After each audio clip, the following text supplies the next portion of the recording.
apakah sekarang ini ada kitab umat Yahudi dan Nasrani yang asli dari Tuhan? Jika masih ada atau sudah ditemukan, kenapa Yahudi dan Nasrani itu tidak menjadi Muslim? Bukankah ajaran asli mereka sama-sama bertauhid, yang itu artinya otomatis mereka adalah beragama Islam? Karena satu-satunya agama yang diakui oleh Allah adalah Islam. Selamat datang di podcast Alwi Shihab. Episode ini merupakan rekaman tanya-jawab pada sesi kompetensi pribadi Islam yang disampaikan oleh Profesor Alwi Shihab pada program internasional peningkatan kapasitas guru madrasah dan pesantren dalam literasi keagamaan lintas budaya. Agar Anda mendapatkan pemahaman yang komprehensif, pastikan juga untuk mengakses episode-episode lainnya dari podcast Alwi Shihab ini. Ya, ini memang menjadi pembahasan banyak cendekiawan, ulama. Apakah masih ada yang asli? Saya kira yang ada sekarang ini adalah kumpulan daripada ajaran-ajaran yang ada di dalam Taurat dan ada di dalam Injil. Kalau kita melihat inti daripada ajaran kedua agama ini adalah perintah Ten Commandments itu semuanya bisa kita lihat di dalam ayat-ayat Al-Quran. Bahwa aslinya yang mana atau tidak, itu hanya Tuhan yang tahu.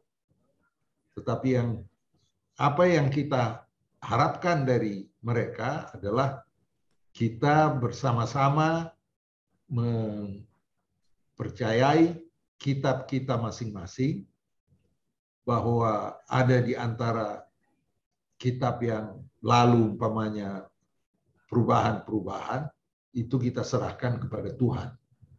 Karena Tuhan sendiri waktu menurunkan ayat tadi yang bahwa ada di antara orang Yahudi, Nasrani, dan Sabi'in, itu yang beriman kepada Tuhan dan beriman kepada hari kemudian dan beramal saleh, mereka tidak khawatir. Maka dengan kata lain bahwa ada di antara kelompok-kelompok ahlul kitab ini yang selamat. Siapa di antara mereka? Bukan Anda yang mengetahui, bukan saya yang mengetahui. Hanya Tuhan sesuai dengan dikritnya. Allah yang akan menetapkan hari kemudian nanti siapa yang benar, siapa yang salah. Tentu saja ada penafsiran-penafsiran bahwa mereka yang tidak mengikuti yang asli maka mereka sesat. Itu kan pandangan ulama. Bahwa di dalam Al-Quran memang disebutkan ada dari ahlul kitab yang tidak mengindahkan perintah-perintah Tuhan. Bagaimana perintah-perintah Tuhan yang dimaksud? Itu tentu yang mengetahui hanya Allah Subhanahu wa Ta'ala. Jadi kita sebenarnya tidak perlu untuk mencari hal-hal yang bisa menjadikan hubungan kita itu bisa tidak harmonis. Lakum dinukum waliyadin. Kamu percaya pada agama kamu, silahkan. La tus'aluna amma ajramna wala nus'alu amma taf'alu. Itu ayat Al-Quran yang berarti kamu tidak akan bertanggung jawab terhadap kesalahan yang kami lakukan, umat Islam. Dan kami juga tidak akan bertanggung jawab terhadap apa yang kamu lakukan. Jadi artinya, mari kita lakukan masing-masing, dan anjuran Allah adalah fastabiqul khairat, berlomba kepada kebajikan. Hal-hal yang lain itu kita serahkan kepada Yang Maha Kuasa. Yang penting jangan memaki, la tasubbul ladzina yad'una min dunillah. Jangan kamu memaki kelompok yang tidak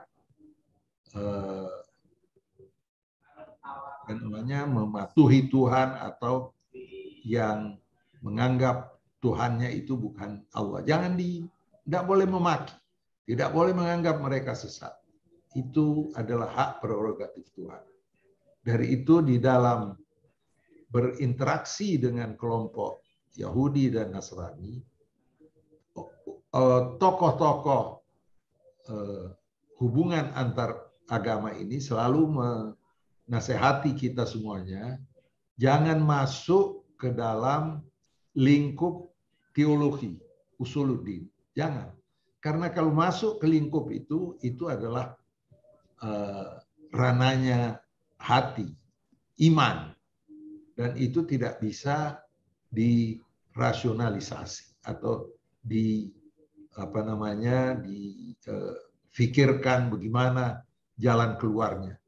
Itu adalah keimanan yang hanya diketahui oleh manusia sendiri dan Tuhan Yang Maha Esa. Jadi tidak perlu kita mencari-cari. Mari kita perbaiki diri kita sebagai Muslim. Anjuran kita berhubungan dengan non-Muslim selama mereka tidak memerangi kita, tidak mengusir kita dari negeri kita, maka anjuran Al-Quran berlaku baiklah dan berlaku adil kepada mereka.